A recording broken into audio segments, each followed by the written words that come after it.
Hi. ప్రతి కొడుకు ప్రతి కూతురు తల్లికి యశోద రాధానే. అలాగే ప్రతి జంతువుకి కూడా తన పిల్లలంటే ముద్దే ఉంటుంది. అది పులి అవనివ్వండి, సింహం అవనివ్వండి, ఆవు అవనివ్వండి, కుక్క అవనివ్వండి, కోత అవనివ్వండి, కాక అవనివ్వండి. కానీ మనం ప్రజెంట్ ఉన్న ట్రెండ్లో ఏం జరుగుతుంది? మన పిల్లలు మన మాట వినట్లేదు. ట్రెండ్ మారిపోయింది. ప్రస్తుతానికి జనరేషన్ మారిపోయిందని మనం చెప్తున్నాం. కానీ ఎంతమంది మనం ఫ్యామిలీస్తో కలిసి ఉన్నాము? ఎంతమంది మన లైఫ్ అనేది లీడ్ అవుతున్నాం? ఎంతమంది మన పిల్లల్ని తాతమానవులకు అలవాటు చేస్తున్నాము? వాళ్ళు చెప్పి ఏదైనా మాట చెప్తున్నారంటే మనం ఇమ్మీడియట్గా అబ్బో వాడికి ఏం చెప్పొద్దు, వాడు చదువుకోవాలి, వాడు ఏ వేరే పనిలో ఉండాలి. కానీ వాళ్ళు కూడా ఒక అనుభవంతోగా చెప్తారు. వాళ్ళు ఏదైనా తప్పు చేసేటప్పుడు మనం మందలిస్తున్నాం.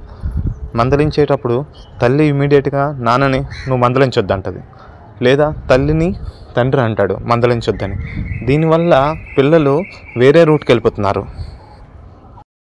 తల్లి కానీ తండ్రి కానీ పిల్లల తప్పుని చూపించి వాళ్ళు సరిదిద్దుకోమని చెప్పినప్పుడు రెండవ వాళ్ళు ఆ తప్పును సమర్థిస్తూ వాళ్ళని బుజ్జగించినప్పుడు ఆ పిల్లలు బుజ్జగించిన వాళ్ళ వైపు అడిక్ట్ అవుతున్నారు.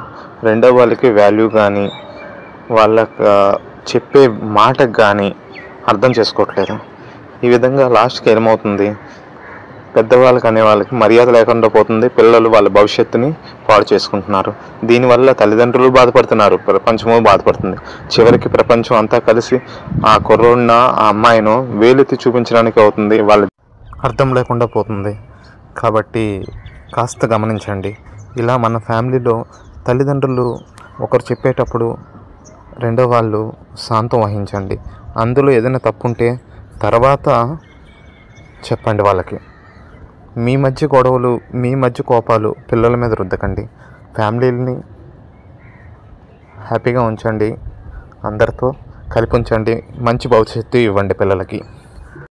జనరేషన్ అనేది మారకపోవడం మన మీద ఉన్నది. జనరేషన్ వల్ల పిల్లలు మారరు, మన వల్ల పిల్లలు మారుతారు.